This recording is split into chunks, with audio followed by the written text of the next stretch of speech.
180. Welcome back to Online Darts, everyone. We're here in Aberdeen and we've got the chance to chat with Mark Webster. Webby, Premier League almost done and dusted now. What have you made across the whole thing? Because it's very split on social media, people's opinions of the Premier League right now. Yeah, look, it's split every year, isn't it? I think the format, some people like, some people don't. I think if in the arena, it's a great format. It's it's a tournament. But obviously you do have these repeat matches, particularly when players can be dominant. But look, it's still going to have an exciting climax. It's coming down to Michael and Nathan, isn't it, for that last spot? They play tonight and they'll play again next week, so it's a big 7 days for the pair of them. But it's always exciting when they get to the end of the Premier League. I really enjoy it, but this is where it really ramps up. It's effectively a separate tournament in 2 weeks, isn't it? Yeah, 100%. And look, that battle is interesting right now. Who is favourite in your opinion? I know by the time this goes out tonight will have happened, but there's a lot going on. Nathan's obviously won a night, Michael hasn't. Michael's been more inconsistent. Nathan again up and down. Who would you rather be? I'd rather be Michael, because obviously Michael is a point ahead. He wins the game tonight. Even if he loses the next game, he's asking Nathan to win 2 next week, and Nathan has suffered heartbreak in this venue a couple of years ago when he had to beat Johnny and then beat someone else. I think it was Peter, off the top of my head. No, he lost to Price. Price was, yeah. Yeah, and then last year, obviously, he was in a straight head-to-head with Michael Smith. He lost that, so there'll be doubts in his mind. There's a lot going on, but for these players, it's a big 8 days. It's nervy. You're that close to the players. You want to be there, and you can't leave anything out there now. You've got to give it everything. But yeah, to answer your question, I think obviously Michael's better placed with that extra point. Yeah, look, and all eyes are obviously on the Premier League for a lot, but the match play's on the horizon as well. There's a lot going on away from these 8 where everyone's jockeying for position on Pro Tours and Euro Tours. An exciting time, but nervy time for a lot of players at the moment. Yeah, if you're on the cut-off, if you're near the cut-off, it can be heartbreaking, because the money's massive. You miss out. Look at Kevin Dupes last year. I think he went in the final tournament for the match play in the spots, loses, and doesn't get in. So it's a difference. So I think what's the prize money? 10 grand first round, and then you obviously potential to build more. So these are big moments for the players. And watching on, I like it. It's exciting. Obviously, I've got some friends in the race who I think are going to be in, so that's fine. But yeah, it could come down to one leg at a tournament, then you're waiting on other players. It could be heartbreaking, but it can make people's careers as well. You get that breakthrough, get yourself in a major event and run with it. You can kick on for the rest of the year. But yeah, some nervy times for all the players now. It seems like a forever changing landscape at the moment, where we look at the tour card race, and I understand that there's lots of money to play for, but the top 10 for next year, as it stands at the moment, has a very different look to it. A lot of players, established names, are struggling for form and need to pick up money and so on. That this changing of the guard at the moment really seems to be just developing in front of our eyes. Yeah, some of the players who are defending the prize money could have done with that inflated prize money that's coming in next year now, couldn't it? So, because you obviously you go to the Worlds, players that are defending prize money at the Worlds in a few years' time will want one less round to get the money, but that's irrelevant in a minute. Yeah, look, it's a 2-year system. The players know they've had the perks over those 2 years. If you don't defend it, you drop down the rankings, you start missing events, you have to work a bit harder. So yeah, it will have a change, but that ranking is based at the minute. There's minimum money on. There'll be players that pick up money, win events. It'll have a different look come the new year, but serious pressure, and it all culminates at the World Championship. And it's the new branded World Championship now, isn't it, with the £1 million prize money? And I think it's 100,000 being a quarter finalist, so massive amount of money at stake. Well, on that World Championship, what was your reaction when the news dropped that 25 million for the year, £1 million for the winner? Look, I get it catches eyes and it gets headlines, which is what they want, but has that been too big a jump in once? I know what you're saying. There's so many arguments for it. It's very inflated, isn't it? But if a player has a surprise run out of nowhere, can become, get into the top 2 in the world. But then if you're the world champion, should you not be in the top 2 in the world? So there's arguments for both. It's our statement event, and it's got a statement title now with the prize money, and it's it's being passed down as well. I think it's 200 grand for the semi-finalist, 100 grand for the. It makes me sick. I've been in the semis twice, but yeah. Look, it's brilliant. I think it's added incentive for the players. Get yourself there. So it just now players looking on, practice a bit harder, get yourself to the Worlds. All eyes are on you at the World Championship. You know what happens, Phil. Draws open up. You have your little run. We always get a bit of a surprise quarter final. All of a sudden, you've got £100,000. You're changing your career, you're changing your life, and you can build on it. Yeah, look, obviously we're still waiting for the criteria and so on. It's going to 128 as well. All the seeds coming in round 1 as well. Matt's confirmed that. There can be a bloodbath in round 1. Those seeds that haven't got that little bit of protection anymore, where they could Obviously, we could have Luke against Bo, for instance, something like that, or there's some blockbuster games that those big seeds are going to have to be aware of. Yeah, of course they're not. But on the flip, you're not waiting for an opponent, are you? So you kind of know when you're going to play. You know who you're playing. So they'll be prepared. They're seeded players for a reason. They've got a bit of class about them, so they should be able to deal with that. I think they're just going to see 32 players, are they? Has that been confirmed? So yeah, there'll be some big ties in the second round as well. Look, it's going to be exciting, bit different for the players, but all the players starting on £15,000. Sorry to keep referencing money, but that's what these players are motivated by, and it's a massive step forward and a massive opportunity for all the 128 that qualify. Yeah, look, completely. And there's so much talk around the World Championships, because like you say, it is the flagship event. Rumours that it could be the last year of Ali Pali and so on, just because it doesn't work. At the moment, there's no way of making the capacity bigger at Alexandra Palace. What's your take? Do you think we have outgrown the great old lady on top of the hill? Well, clearly we have. If we're looking at other venues, aren't we? I mean, I think last year the demand for tickets was ridiculous. And look, I love Ali Pali. Great memories there as a player, as a commentator, and I don't want to leave. But I obviously also understand that you've got to move with the times, haven't you? Go to a bigger venue and get the fans in there, generate more awareness, generate more money as well. And look, it's only a good thing if you're outgrowing venues, isn't it? It shows where the sport is. It's become huge, and it's only getting bigger.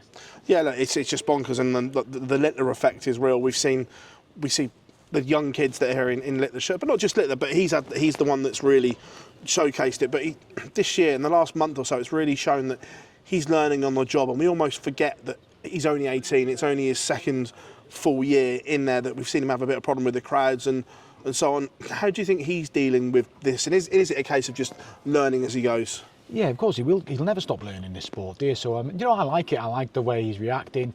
I've seen him lose a game in the World Masters, and he came off and he has a bit of a tantrum. And I've seen him at Pro Tours. It's good. You don't want to see him come off thinking, he's got a lot of money. He's doing really well. He's world number 2. He could get in that sort of relaxed state, but he's a winner. So when he does get beat, it hurts, and that's how it should be. And like I said, he's still learning. He'll continue to learn, even though he's ridiculously experienced. Even though he's been only on the tour for 2 years, he knows what it's like to play in world finals, win world finals. He's won the Premier League. But like you said, you never stop learning, and there's always something to bring you a little bit back down to earth with darts, whether it's just a week night in the Premier League or the next major. So, yeah, he's dealing with a lot at the minute in terms of pressure, but he's dealing with it really well.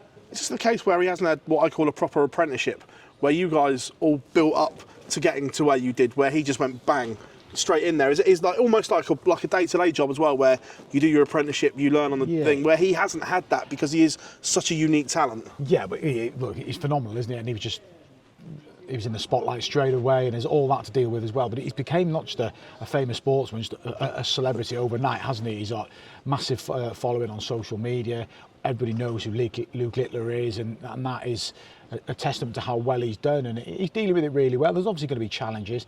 There's going to be times when he's in demand and he doesn't want to do it, because like we said, he's an 18-year-old. He still likes playing on his PlayStation, he plays on his Xbox, where it is. He's got hobbies away from darts, and he's got to find a balance, but I think he's done that really well. And to get himself to world number 2 in the time he has, he'll be the world number 1 soon as well, I'm pretty sure of it, just based on what Luke Humphrey's got to defend. It's phenomenal. I think when he won that youth final against Gervin, his plan was to be in the top 32 in 2 years, because he didn't want to play qualifiers and so on. Yeah. It wasn't Gervin, sorry, it was Jan van Deen. But but he didn't want to play qualifiers, and he did it in like a month, didn't he? So he's ridiculously ahead of schedule, and I think the players as well are earning off the back of it. So it's good for everyone involved, and he's done really well. Is he the first true dart celebrity we've had? We've had others that have maybe almost crossed over, but not to this extent. Is he the first one? Yeah, well, to his extent, yeah, he's the most. Yeah, of course he is. Yeah, definitely. I mean, what was it? John Cena posting pictures of him on his Instagram when he had the first breakthrough, and David Beckham sort of following him on Instagram. Yeah. Look, it's just ridiculous. I mean, Michael Van Gerwen and Phil Taylor, players have caught the attention around the world, but not like this young phenomenon. And he keeps doing it as well. People are coming to Premier Leagues. They want to see Luke Littler. Yes, they want to see the other players, but they really want to get to Luke Littler. And the Luke Littler effect is still going, and there's no sign of it dying off. There was a lot of chat that he's only going to have a short career, though, that he's going to get in and get out. Do you think we're only going to see him for 5 or 6 years, or do you think he will have a 10, 15-year career? My gut feeling is he'll 10, 15 years, just based on my opinion of when I spoke to him Yeah, and the way he talks about the game. I remember speaking to him. I was like getting a flight home with him, and he was talking about how he hasn't got money to defend this year. He gets the system. He knows what he's got to do, and then he can get to world number one. But obviously, he's going to be successful, isn't he? And it's what he wants to do. I think he'll play for a long time, but it's just my opinion. He can change that. But he's only 18, isn't he? What else will he do? He loves playing darts as well. And look, he's ridiculously good at it as well. So why wouldn't you keep playing? Going back to the whole prize money situation again, this whole thing keeps coming up about first round losers money and people are out of pocket. Where do you stand on this? I know that you've played on the tour, so you know what it's like. You know what it's like when it's not going well as well, and you've still got expenses. And can you truly call it a professional tour when there are people that are out of pocket, that they're losing money before they've even started? Look, I'm kind of blinkered by the opinion that I had to do it, so why can't you lot do it? And I get that. Yeah, we had to pay entry fees as well when I played, so I'm not trying to go back to my day, but yeah, I'm still, I don't know. I know what you're saying. Obviously, it's a professional tour. When you get to Q School, is there some sort of, they did something in snooker, didn't they, where they helped the players out? You could deduct the prize money to help them out. I don't know. Obviously, the players struggling. I wouldn't like to see players not come into events because they couldn't afford it. So, but then if you go into Q School, you've got to have things in place. Don't go there not have things in place because you don't think you're going to get through. Go and have things in place. If you need to get time off work, if you need some money for events, and try a bit savvy with it. I think that a lot of dart players in the past have suffered because they don't book their flights early enough or things like that. Try and have a plan. That's what I would advise. I don't think they'll ever change it. No, I don't think they will either. But there's still a lot of chat around it. Yeah, of course. And I'd like to see him get something just to help them out. But ultimately, they resigned, so it's not going to happen. So they've got to knuckle down. Looking at last year's winners of the tournaments, I look at Mike De Decker and Richie Hedda. Since winning those tournaments, perhaps Richie more than Mike, they've not kicked on as much as we'd hope. Look, Richie is it will be the first major champion, then not to be at the match play, struggling to get to the European Championships next year to defend that title. How difficult is it once you become a champion? Because people look at you different. You're not just one of the boys anymore. I want to get to him type thing. Yeah, look, it's hard because I've only experienced it once, and it was pressure I put on myself. I was like of the view I need to win something quickly straight away, even if it was just a little open, just to show it wasn't a fluke. And well, I don't think it was a fluke, but I know what you mean. Yeah. I didn't win any more. But then obviously Richie Headhouse, that one was a bit out the blue, wasn't it? I think Mike has shown promise. Good. Yeah, I agree. But then maybe Mike believed his own hype a little bit, getting into the Premier League, and was a bit too vocal. But Mike's a good player. Mike will be fine. He's got a good attitude. I like him. I think he'll be fine. For Richie, I think he'll sit back and be disappointed he maybe might not make the match play. But at the same time, look back, you know what a moment that was.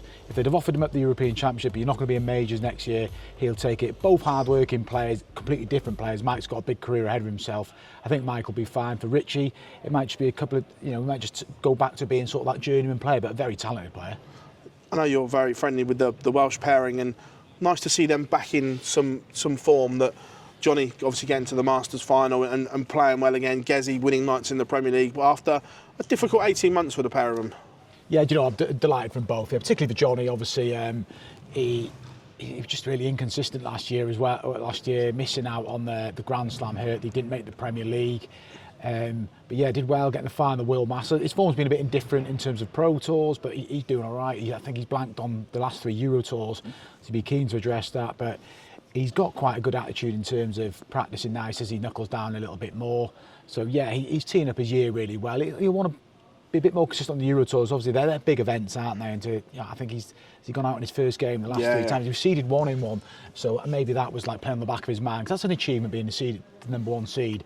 But he got beat. But yeah, doing really well. And Gezi, I think, had a good attitude throughout the Premier League. I did a little feature of him for Sky last week, and actually said I thought, apart from his Instagram feed after Rotterdam, all right, he had a little moan there, but he's cut that out, hasn't he? And he's just been like, when he's been winning a game or losing a game, he's gone and done it properly. He's either played a Pro Tour the weekend, played well, he's won a couple. and he's come back being more positive. So he's let his darts do the talking, and deserves his place in the playoffs. Oh, we like the Gazzy Instagram feed. It's a good part of the game. Yeah, it's not there for long, though, is it? No. It goes on. And he actually made a laugh. And before we'd gone on air last week, he said, "Oh, if you see my Instagram feed, you know what?" I was like, "Yeah," but he's been better. It was a bit constant last year. It was just frustrating because he finished 7th last year. Yeah. So it is annoying, but maybe just stay off it a little bit. But to be fair, I think this year, I've said it in commentary a lot of things. Attitude's been good. Still had the little frustrations where he loses, but generally going away and reacting in the right way the week after or the tournament after. And I think he's done a little feature maybe with you, talk about a sports psychologist. It's clearly helped, and he said he doesn't use it all the time, but it's there if he needs it, and he's got the right balance. Could be the Premier League champion in a couple of weeks, who knows? Gary Anderson just won't go away, will he? We think he's on the slide again, then he comes back and wins. And again, I know we touched on that provisional ranking. He's provisionally world number 7 again, and he's only one run away on TV from potentially being in the top 4. Again, did you ever think that Gary would reinvent himself and get back to those levels? Yeah, I did, to be fair. I think Gary sometimes just, he won't mind me saying this, because I've been practising when I first started. I can be a bit lazy. I went down to his pub once to practice, and I ended up practising with other people, not him, but he's obviously knuckled down, wants to prove some people wrong. He's got natural ability. So if you've got that, you're just picking darts up and throwing them. Yes, you've got to apply your time, but he's got such a lovely action. And he's done a bit of a flip, isn't he? The Pro Tours was just a way of ticking over. He was good on the TV a few years back, wasn't he? Yeah. It's flipped now. He needs to get a bit better on the big TV events. It was didn't have a good World. He lost to Jeffrey, didn't he? Jeffrey de Graaf. And I don't think he's ever lost his first game in the World Championship. He never has. No. I think he's lost out early a couple of times, but never lost his first game. So that was a shock. We did have a shoulder injury. He was poor at the Masters. Johnny did a job on him at the UK Open. But there's so much to play now. World Cup round the corner. He's obviously, that's a good team, him and Peter. He loves the match play, so I wouldn't be gobsmacked if he was in the top 4. He's got the ability, but obviously the TV form needs to get better. But he knows that. He's played the game long enough now, Gary. I know he says it, but would he turn this down if he was in the top 4? Do you think? No, I don't think he would. No. Well, he might do it now to prove me wrong. No, I don't think he would. It's obviously he just toned down some exhibitions, because I think it's this venue and Glasgow are the ones he strives for. Yes, he gets a bit frustrated with it, and he's been and won it twice. There may be a case of what's left to do. But if you're invited to this tournament with the prize money at stake, the exposure, and just the weekly routine, I think he'd enjoy it, and he'd enjoy the challenge as well. He'd still believe he could win it. Michael Smith, before we let you go, in danger of missing the match play. We know he's got injury problems, shoulder, wrist, and so on. Do you fear for Bully Boy, or do you think he gets back to where he believes he should be and we've seen he can get to those levels? Do you believe he gets back there? First and foremost, I think he'll make the match play. He's got too much about him not to make the prize money up. It's not It's a big gap though, and he's not in the next 2 Euro tours either, I don't think. No, I still think he'll get there, come hook or crook.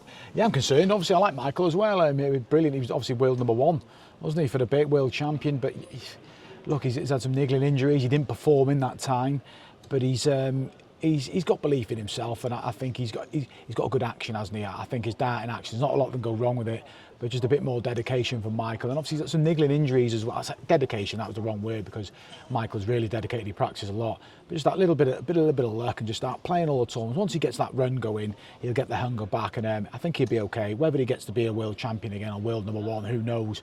I mean, at the minute you'd have to say no, but he's still a force, he's still a great player, and I think he'll bounce back.